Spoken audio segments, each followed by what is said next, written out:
there, welcome to the Big Apple Scroll podcast. My name is Sam. And my name is Vladimir. And today we're asking what's the crack about 20th century Russian history. Wow, okay, you're in for a treat. So we're going to look about whether or not we are history lovers, what we have watched and read and learned about history in Russia at that time, any documentaries we have enjoyed or books we've learnt from, the main events there, the main characters there, any phrase that maybe, there's a phrase, history is written by the victors, we'll discuss that. There is a recent TV show, Chernobyl, which people have enjoyed, and we can discuss that a little bit. And what we think was the most significant event of the 20th century in Russia. So let's begin. How are you feeling? I'm feeling okay. Good. Yeah. Are you ready to talk about history? Yes. Are you excited to learn what's the crack about history? Very much. Do you like history? Yes, I do. Right. Well, I can't say that I am a history lover. I can say I'm interested in history, and maybe I got interested in history when I was at school because, we had a wonderful teacher, history teacher, and she told us interesting stories about different historic events. So they were interesting and exciting. I had many students in my class. Yeah. They got interested in history. An inspirational teacher. Yes. Yeah. Because although I never learned about Russian history, I had a really inspirational history teacher. He talked about the gory details or chopping heads off and things from UK history and things like that little boys just lap up. They just love it. And so he was a very good speaker, let's say. Yes. He spoke very well and communicated very well and made it very, very interesting. Even stuff that maybe wouldn't necessarily have been interesting, he made very interesting too. Yeah, I guess you had the same situation. Yes, And even today, do you spend some time with history? Yes, if I have free time, I can read something about history or maybe watch some documentaries, some films. But the problem is that I don't have enough free time. But anyway, I didn't lose my interest in history. It's still there. And burning inside you. Yes. Great. How do you choose to learn about history? So when you do have a chance, do you prefer a book or do you like watching a documentary or all of those things? A film? I mean, there's some Hollywood films and stuff that may not be completely accurate, let's say. Yes, I agree. Well, if we talk about Hollywood films, I don't think they're 100% accurate. But the most important point in those films is to show a great picture, scenery, something like that.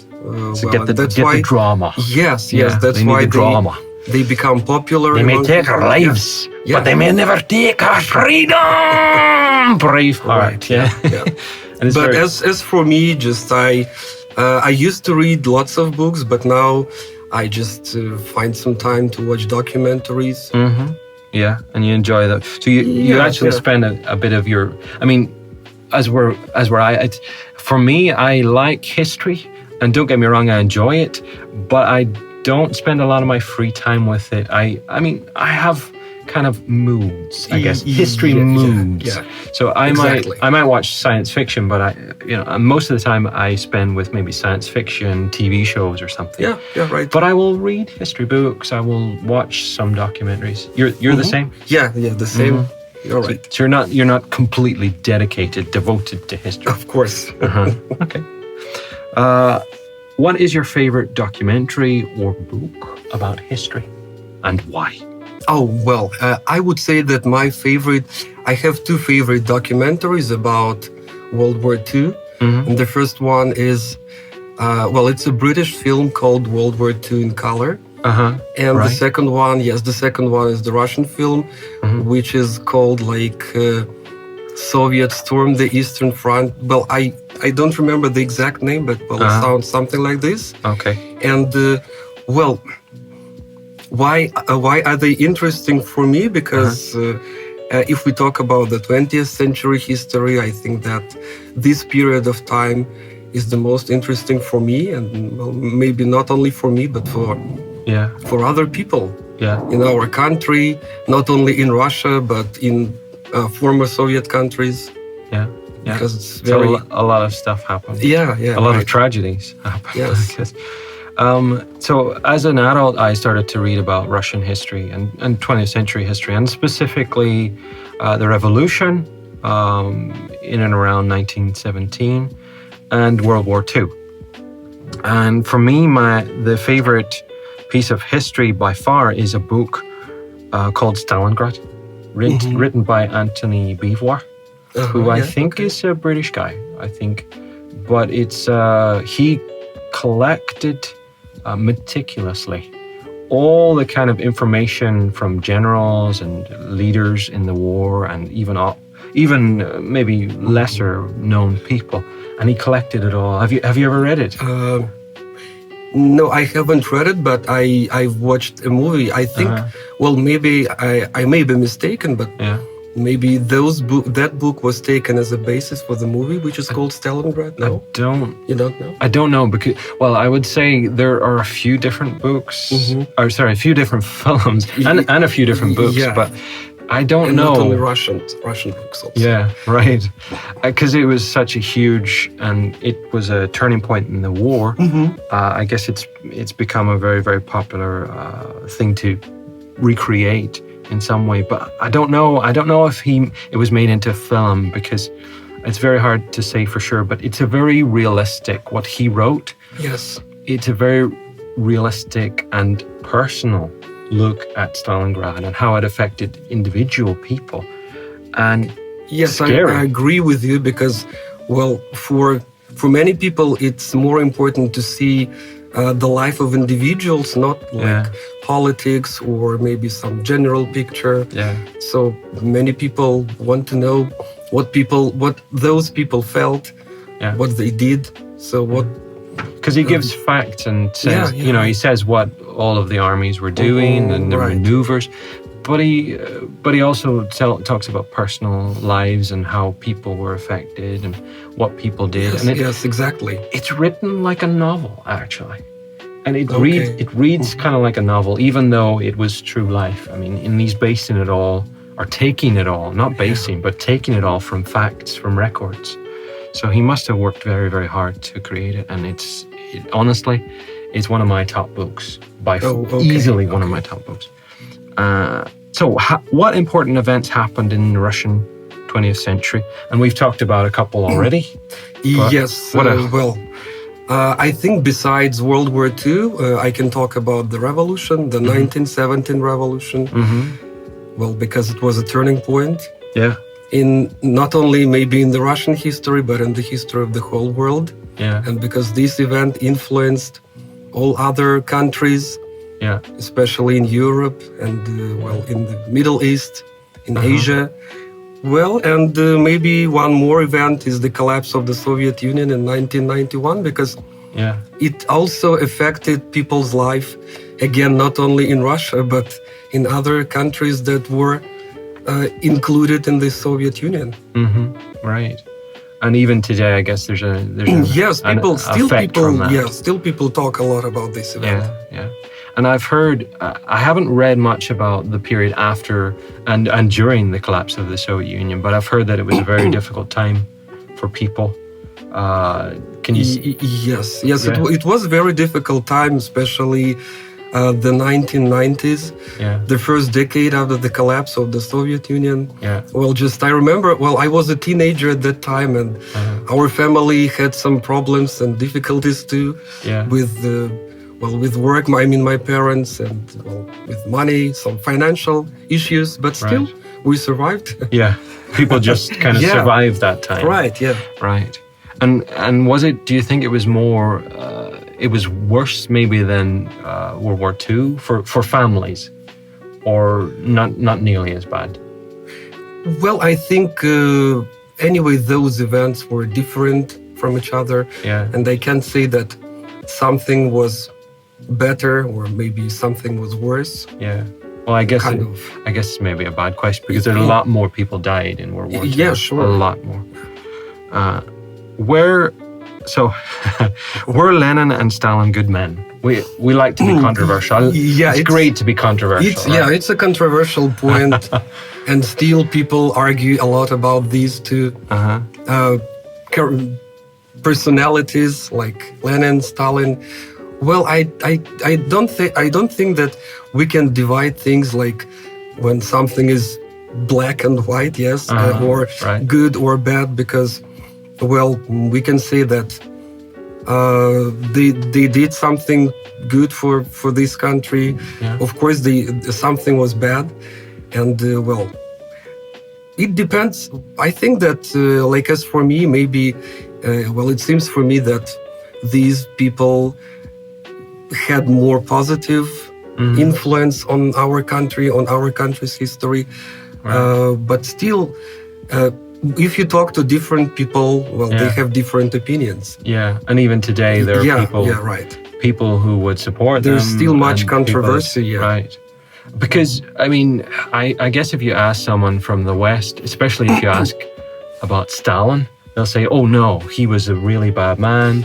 Yeah, because of repressions, something like that. He sent lots of people to gulags, and he oppressed the people and killed lots of murdered people. Yeah. Well, and on the other hand, again, some people think that he was good because,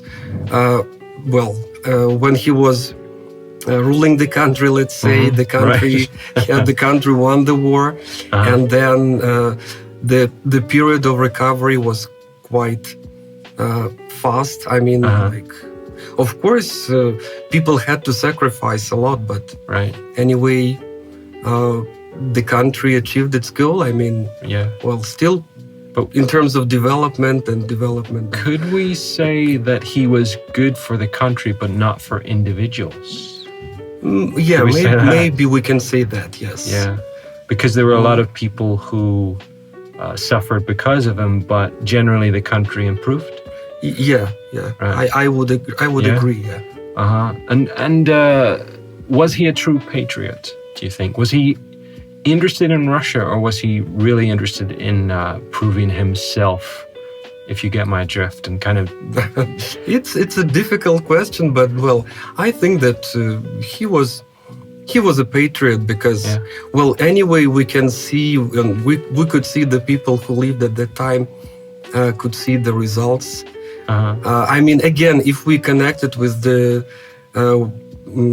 Second World War, with the Great Patriotic War, as we call this period, I mean, 1941 to 1945. Yeah.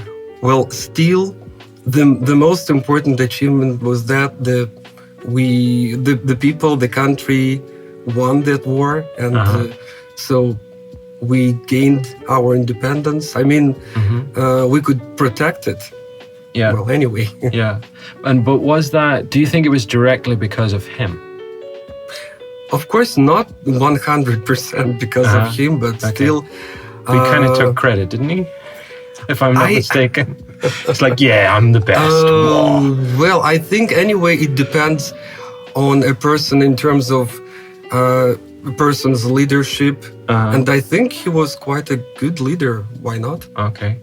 But some will argue that so many millions died. Yes, and he just kept throwing people at the German guns and at the German lines. I mean, maybe they could have won the war and won it much better if it weren't for him. I mean, he killed a lot of the top military leaders before World War II. He just sent them off and had them executed, as I understand. It was a sad period in our history before the war. I mean, the 1930s. But still, well, I think anyway that I just can't imagine if something could have been different because, well, this period of time was so crucial for our history. Well, it's difficult to think that things might have happened just in a different with another strategy. Way. It might not have worked any better, I suppose.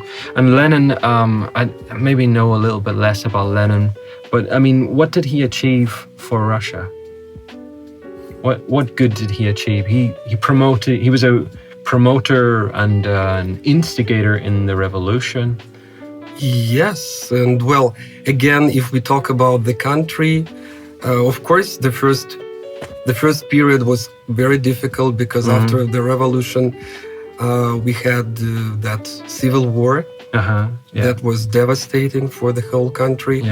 But well, many people, especially like people who grew up during the Soviet times, they know that Lenin was like he tried to promote like some socialistic ideas, right? And the country saw some great changes in terms of like working. I mean, maybe there were some reforms in education, culture, also economics, because before, I mean, he was the first to introduce like some favorable conditions for working class, because people worked so he's like 8 hours. People, yeah. Right. And then after his death, but I think it's connected with him in the late 20s and then in the 1930s, there was like a cultural revolution. And we know that before the revolution, lots of people in Russia, in the Russian Empire, were they were not they were illiterate. I mean, they couldn't even write or read. But with the help of that reforms, the level of people's literacy, it raised. Right. So he really helped to improve the standard of living. Quality of living for people. Okay. Of course, there were some mistakes, like in everything, but still. And again, you can see that he is like a very controversial figure in our history too. Yeah. Maybe less so than Stalin, I would argue. Yes. I don't know if you can directly relate him to a lot of crimes as such. I mean, or executions as Stalin can be. But maybe he's a little bit less controversial. Yes. I agree, of course. Yeah. How do you feel about the phrase, history is written by the victors? Do you think it's a real thing? I can say that I agree with this phrase because it's very difficult to be objective, and as any social science, history cannot be 100% objective. And I think Winston Churchill was right when he said this. And you even know who said it? I just thought of it. I knew it came from somewhere. Okay. Because we can see that, for example, during the Soviet times, the history of the period that was before the Soviet Union was explained or given in one way, but then after the collapse of the Soviet Union, historians and scientists discovered some maybe new things about history, and they said, no, it was different. It wasn't like new facts. Yeah, some new facts, maybe from different perspective, but still. Right. And I don't think it's only about Russian history. I think it's also in any, in the history of every country. Yeah. Every country. I think every country will maybe paint a rosier picture than is in reality. Yeah, that's true. I think so. I think it is a true thing. But I mean, can we with that in mind, can we really trust history? Can we say that this is fact? Because most people will say, it's history, therefore it's fact. Can we really trust it? No, we can't trust it. Not 100%. Yeah. Yes, because anyway, even if some people say that it's a fact and you should believe it, but others try to argue. They always find some, maybe different facts to oppose this idea. Right. So it's quite arguable. Yeah. Could we argue that Americans didn't go to the moon? Could we? It's another question. It's another but very controversial. Yeah. I believe it. I don't see why not to believe it, but yeah. So I also believe it, yes, but you some know people that don't. Some people don't, and well, I think basically maybe it's because of some political,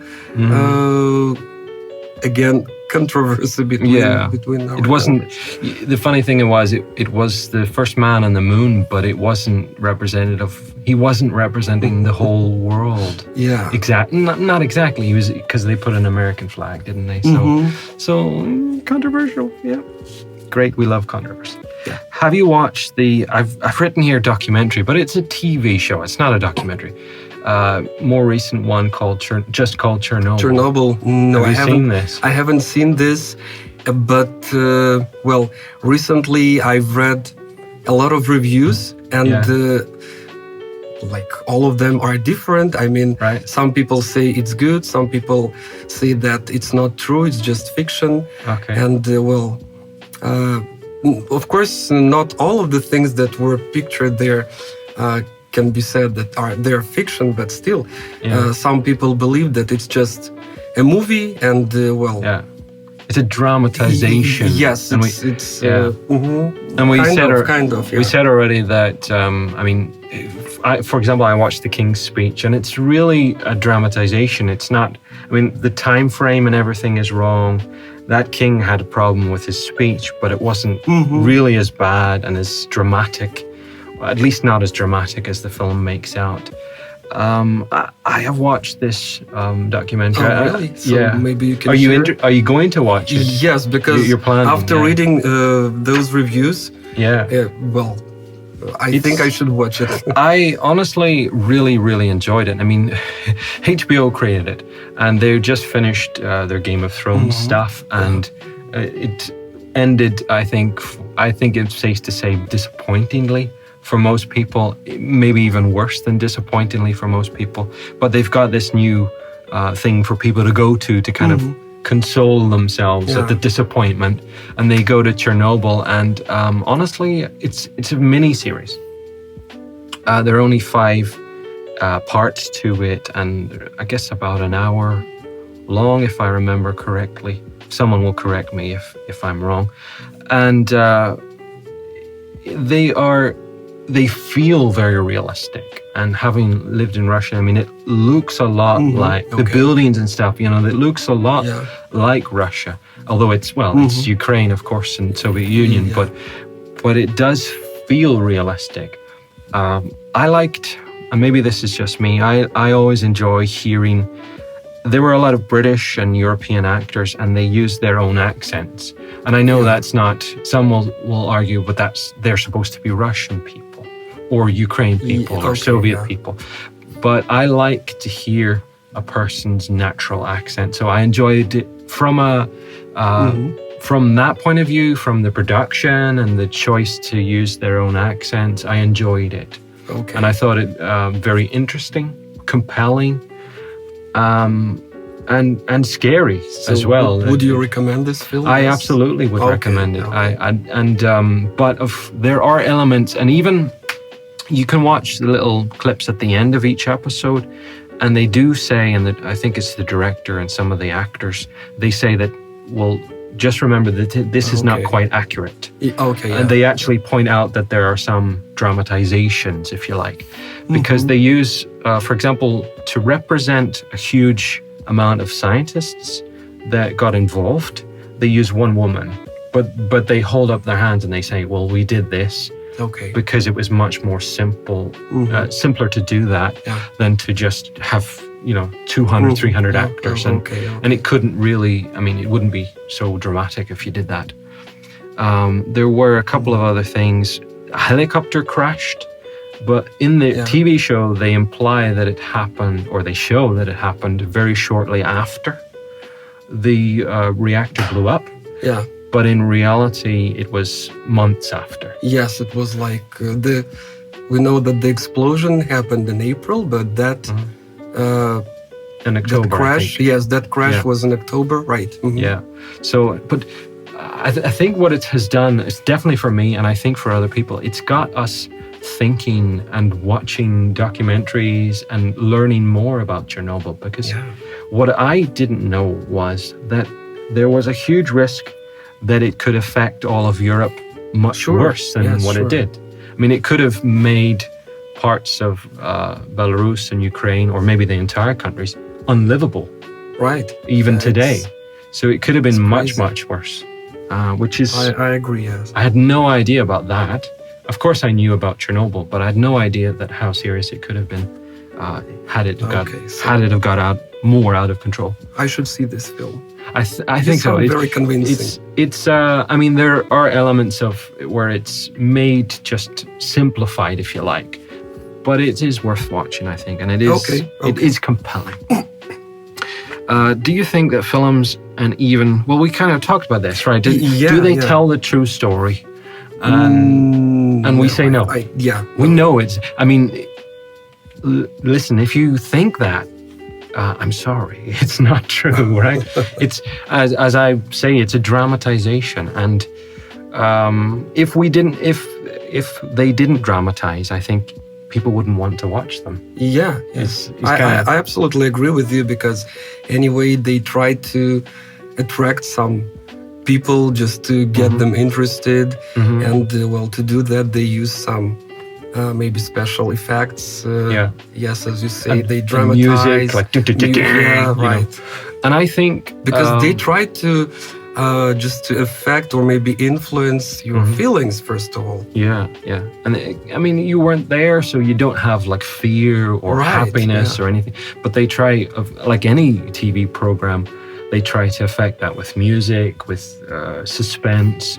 And I think that even documentaries that are presenting facts will do so in a way to try and build drama. Yes. You know, anyway, the music they contain some elements of fiction and again to attract more people. Sorry, to get them guys. Interested. Yeah. Sorry, guys. Unfortunately, it's all lies. Nothing's true. Okay. Of course. I mean, we're not saying that all history is wrong. Of course, incorrect. What do you think was the most significant event, right? So we've talked about the Revolution, World War II, or the Great Patriotic War. We've talked about Chernobyl. We've talked about the 90s with the problems financially. What do you think, out of all the events of the 20th century in Russia? Well, maybe the 1917 revolution, because if that didn't happen, maybe our life could have been different, completely different. And we even don't know, maybe the monarchy still still exist. The Romanovs. Maybe, something like that. Yeah. Do you think any of them are still alive today? I mean, are descendants of them? Well, as far as I know, there are some descendants, but mostly they live in Europe and the United States. Okay. Not in Russia. Do they live like kings and queens? Of course, no. And should they be reinstated? Should they be brought back? I never planned to ask you this, but would you like it? I mean, I guess it's a huge question. Of course, but you personally, would you like that? You mean if I would like something like monarchy? No. It's not for. It's for another time. Wasn't it? It was. I guess it's a philosophical question. Yeah. It's all in the past. Yeah. So the revolution was the main turning, I think so. The earliest and the main turning point. And the events leading up to that, I suppose, because that event also influenced other events in history that happened later. And what about Rasputin? Was he a good guy? Well, some people say he was good. Some people disagree. Yeah. But the only thing we know is that he had a great influence on the family. I mean, do you think he affected the revolution? Like he kind of directly or indirectly caused it? I don't think so. Well, he had some. People didn't like. I mean, the people at the time, at least some of them, didn't like him, and the fact that he was killed. Yeah. It's scary. I mean, he was poisoned and shot and thrown into the Neva in St. Petersburg. I think so. And there's still ideas that he was alive. I mean, he was alive when he was thrown into the river, and then some people, there's a myth that he was still alive after, but I guess not. Just after his death, people just try to make up some things, just to, some legends, I guess. He was he didn't want to die, I guess, but maybe not that bad. He wasn't like some kind of supernatural creature. Of maybe. course. Do you think that the events of the 20th century still affect, or what events should I ask? What events from the 20th century still affect life in Russia today? Well, first of all, again, it's I can say it one more time, but it's the war. I mean, World War II, because anyway, we have lots of